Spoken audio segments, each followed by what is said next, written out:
Hello, I'm Shirley Adams for the Sewing Connection, and this is Series 16, Program Number 6.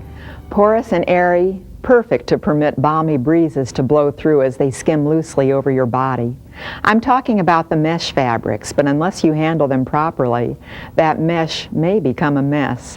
Some special precautions and techniques are in order to make them behave beautifully. Woven fabrics, their fiber content can be anything, but a high rayon percentage is the usual. That can be good and bad for these reasons. It means cool and comfortable, soft and drapey, and that's nice, but it also can mean a wrinkled mess as it comes out of your suitcase.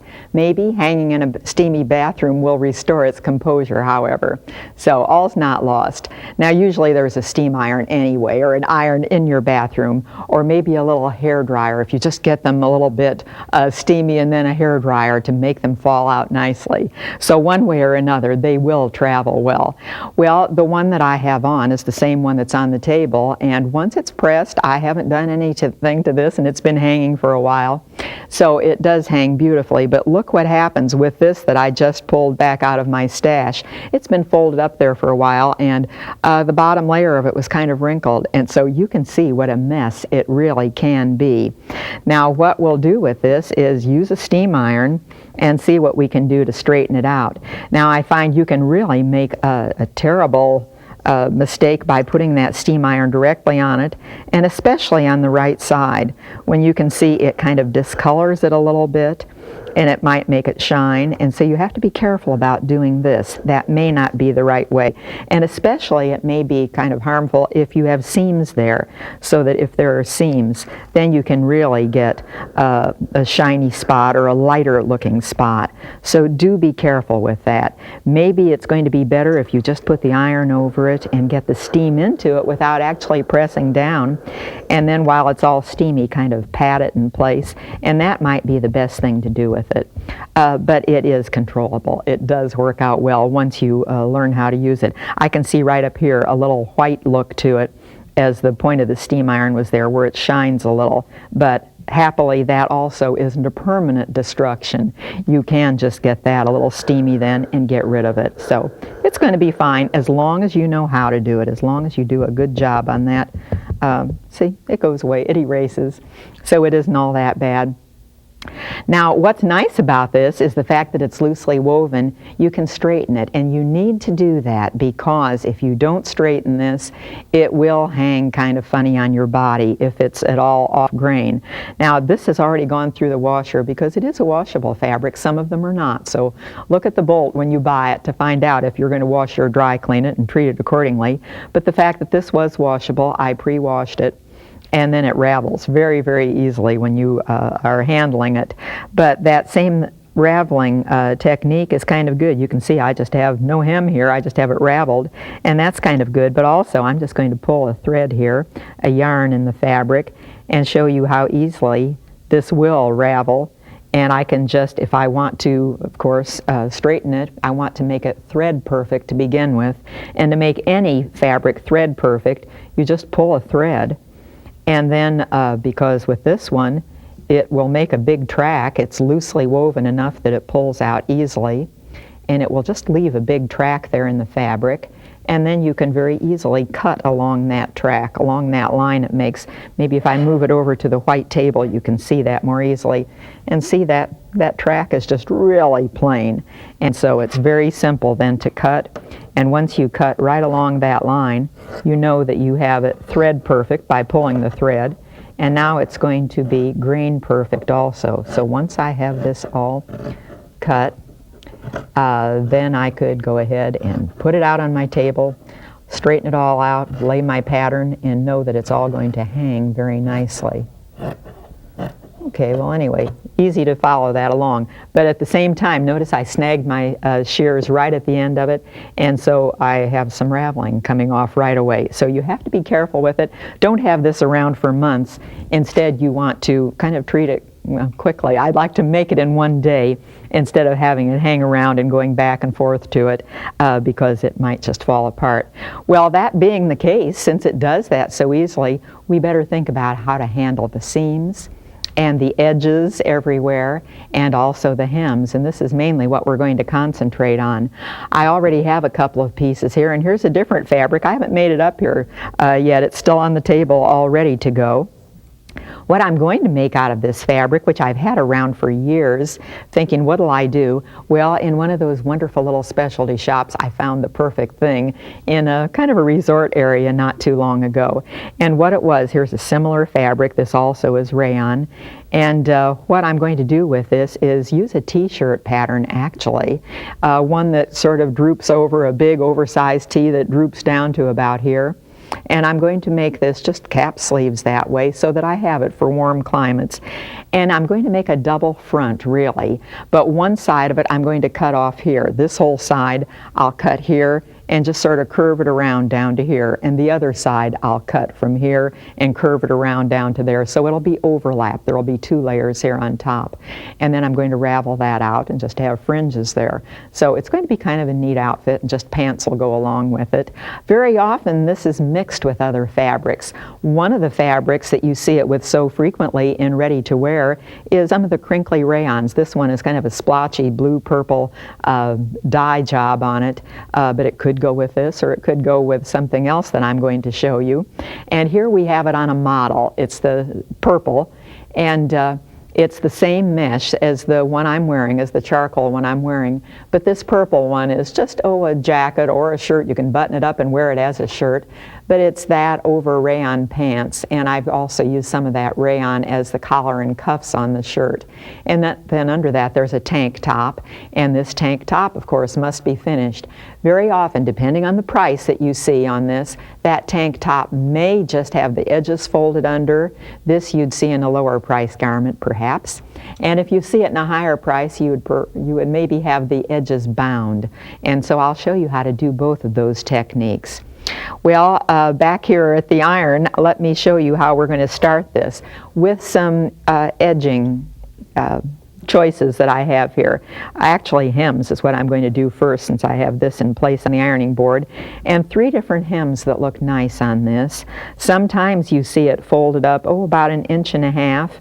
If this would, for instance, be at the bottom of the skirt, I'll just make this hem a little deeper. And then what I'm going to do as we go over to the sewing machine in a while, and I'm not going to press this really hard, and when I did this I was only pressing that fold. I do not want to mash this edge, which I've serged to finish it so it won't be raveling, but I don't want to mash that edge down in it because that would show an impression from the outside. And also when I hem that, I don't want to do an overcast because that would mash it down and show on the outside. So what I'm going to do actually is hem between layers on that one. Or another thing that you often see is no machine stitch or no hand stitching at all on it, because sometimes if you can't hand stitch it and have it look real nice, sometimes it's going to be a lot better to just do the machine stitching on it, and then it doesn't matter if you mash this down, because I am going to machine stitch right near the edge anyway. This one I find doesn't press quite as easily as the charcoal one I'm wearing. And also, just by handling into here, I have started to pull this out. You can see where my serged edge is raveling out. So what it's doing is taking a couple of yarns, it ravels so easily. Actually, before I put this in the washer, what I would ordinarily do is run the raw ends, the cut ends through the serger just to make sure that they're going to stay. Well, you can see that serged end pulls right off if you want to.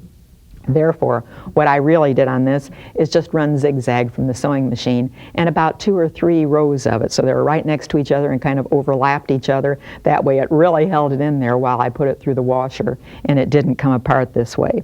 Or another way you can do this is to have a double hem and do it by machine. What I've already done before I came over here to the ironing board is run 1 row of stitching, and I'm going to just fold it right down to that row of stitching. It blends in, it doesn't even show. I just have that stitching through the 1 layer, and I have a contrasting thread, but by the time you use the same color thread, it wouldn't show at all. So you just go ahead and press this over on that line, and then turn it under and press it a second time, and then we can do it this way. Now this substitutes. It does catch very easily on anything.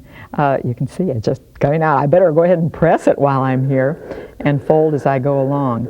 Now what's nice about this is that you do usually a double row of top stitching, and it comes out looking pretty nice.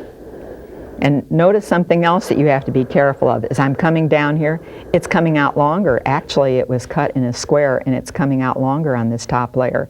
So as I turn this under, I'm going to work it back a little bit so that it won't come out that way. So you can see it can be a trial. It can give you a lot of grief, but I just want to warn you about all the potholes you might fall into here and make sure that we avoid them. Okay, there's 3 ways I'm going to do this over on machines or by hand.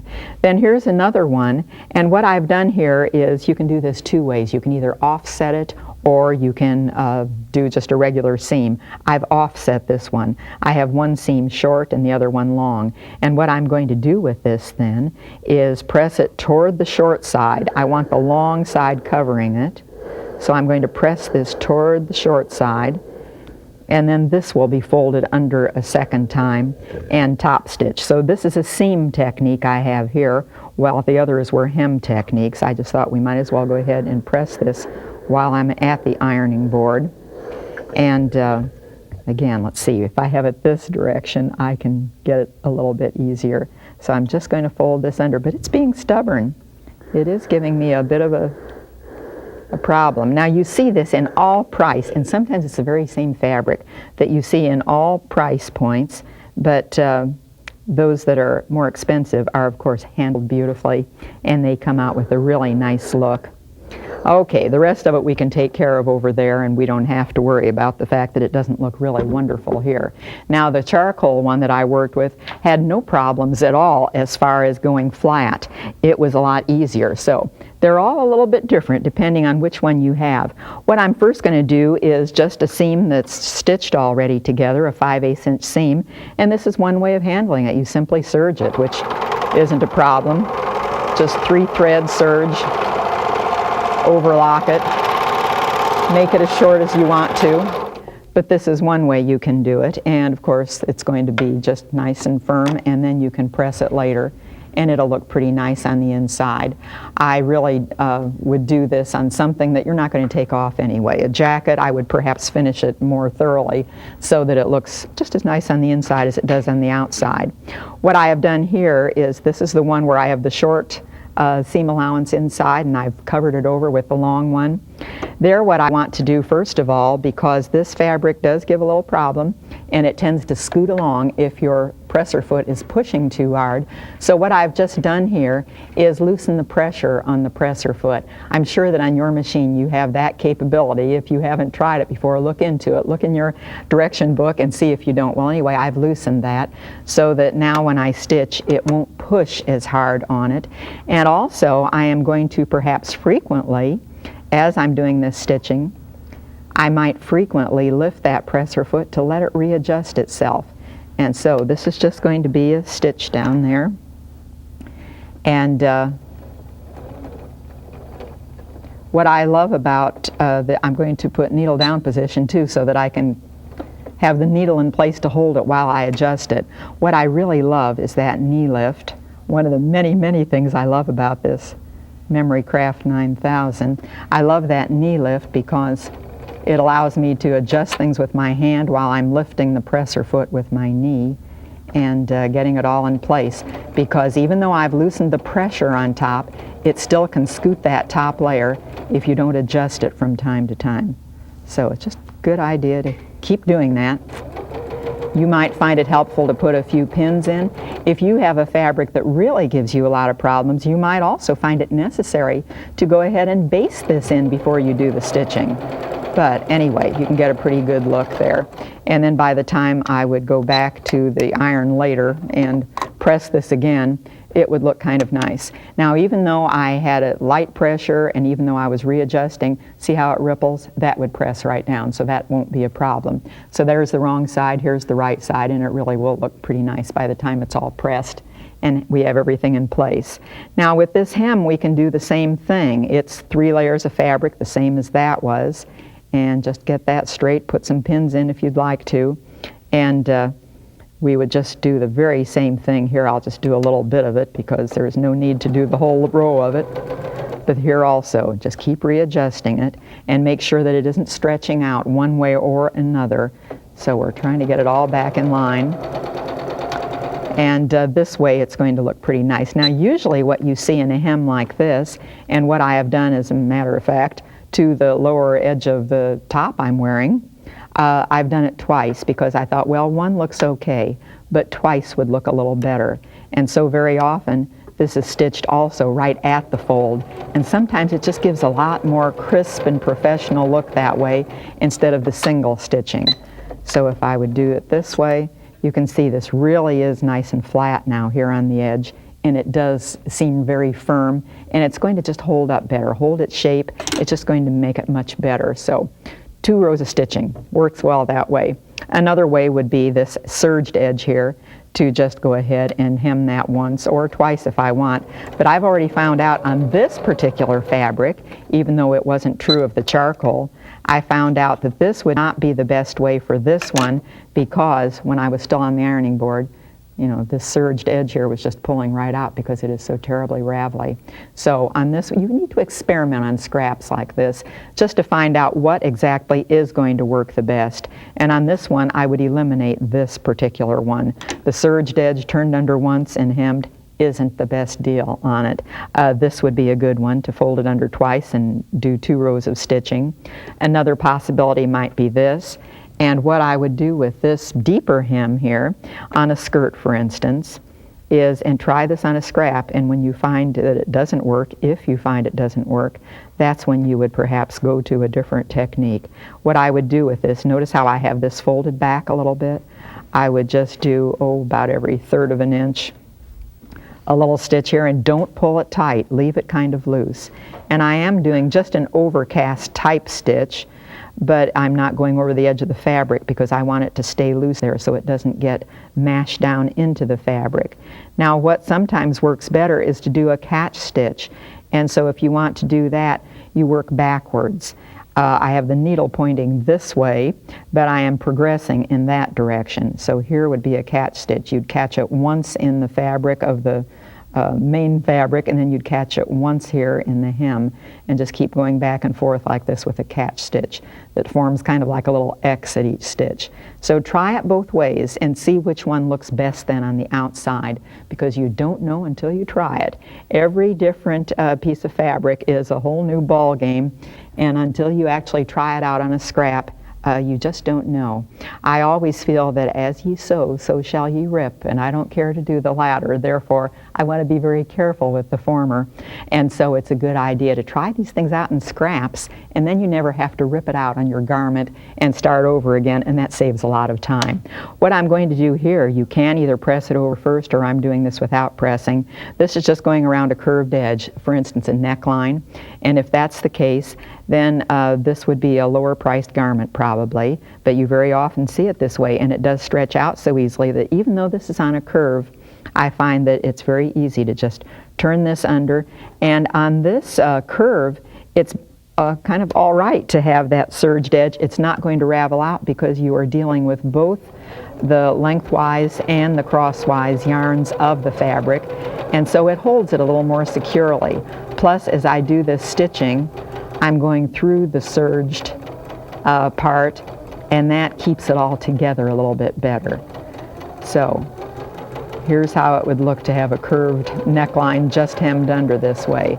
And after this is finished, you would of course go back to the machine or back to the iron and get this pressed. Right now it doesn't look wonderful, but it would press flat and it would really look nice then. So it's not bad. There's one way. Now perhaps a nicer way, a more expensive way, the way I did it on that shell, the purple shell that you saw modeled. That one was done this way. Now this is going to stretch out because it is curved, it's bias, it's a woven fabric, so it's going to stretch out. I'm going to bind it in this straight piece of fabric, not straight, pardon me, it's a straight piece of fabric, straight strip, but it's cut on the bias. And anytime you bind something in woven fabric, do cut it on the bias. Every once in a while I see a binding that's cut on the straight. And what happens when you put a straight binding around a curved edge is it stands out in peaks like this, and it always looks homemade. It doesn't really look professional. So don't use a straight piece. Do use one that's cut on the bias. I've already treated one edge of this on the serger so that it won't ravel, and so that I don't have to fold it over a second time on the back is what I was trying to avoid. Now this one I would probably stay stitched twice, just to make sure that nothing stretched. Do this very carefully. And that's just going to be a stitch close to the edge because I don't want this to be a deep binding. I would do the first one maybe just, and I can see it stretching out. So again, frequently lift that presser foot and let it adjust itself. And then once it's underway, every once in a while, do it again. Lift the presser foot and let it back up a little bit. And once this is all done a couple of times, except I'm not going to do it twice now because I don't really want to take the time, then I will go ahead and I'm just going to put it down to see. No, that didn't really stretch out, so it's not bad. What I would do then is go ahead and put this on and stitch a seam here. I'm just going to pin it to show you where. I want kind of a little seam. You can trim it off later, or very often I just make a really shallow seam in the first place.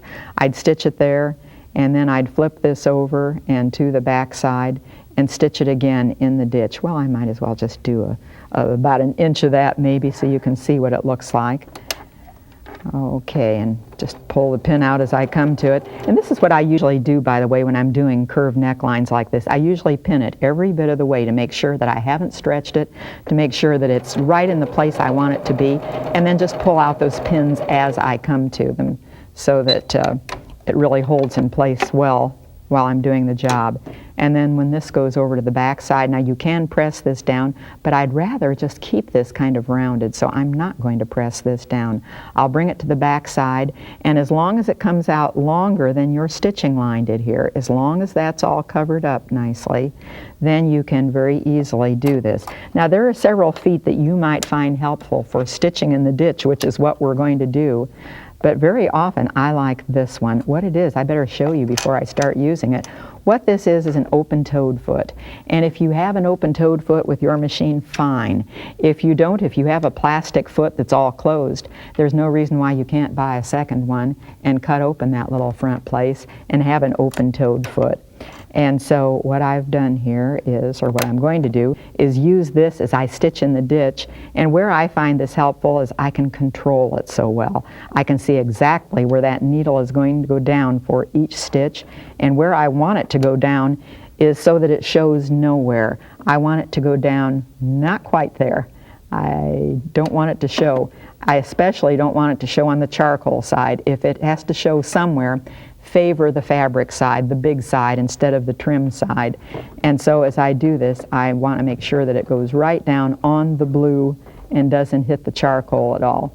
So this is easy to do as long as you have an open place there so that you can see what's going on. And I'll just pull this out. Anyway, it's stitched right in the ditch, and that certainly does save your time as far as doing hand stitching. You could also whip it down by hand from the back side, but it's nice if you don't have to. Now, one of my favorite things actually is doing this fringe because it ravels so beautifully.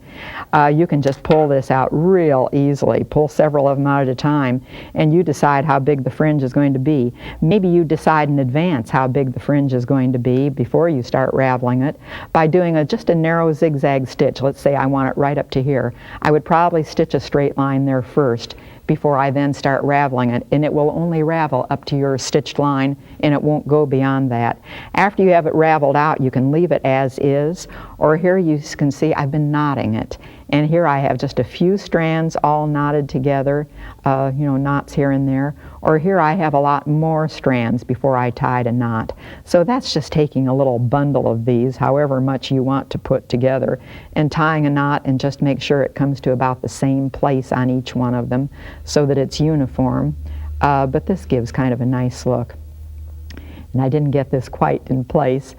but you decide where. Now, very often the easy way to get that knot to come out in the same place every time is to use a tapestry needle. I couldn't be without this little gadget, and that's just so I can hold it and make sure I pull the knot up right next to it each time.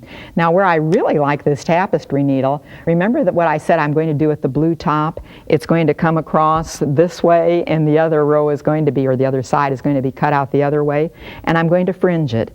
And that means I have I'm going to have a big thick fringe because I have two directions of yarns. And this is where it's easy to use this tapestry needle to just sort of pull it out here. And it will only go as far as my stay stitch line, my zigzag line is there, which of course would be done in the very same color. But anyway, go ahead and pull all this out, and a tapestry needle just makes a pretty easy job of it. And once you have all that pulled out, you can see that some of those hang a little bit too long depending on the direction they were going. So those long ones, you simply give a haircut and it ends up looking wonderful. Well, mesh fabrics can be wonderful in many climates, but let's move a little bit in a different area. Let's think cold weather. Let's cuddle up in furs and fleece and be ready for a northern exposure next time. Come join me.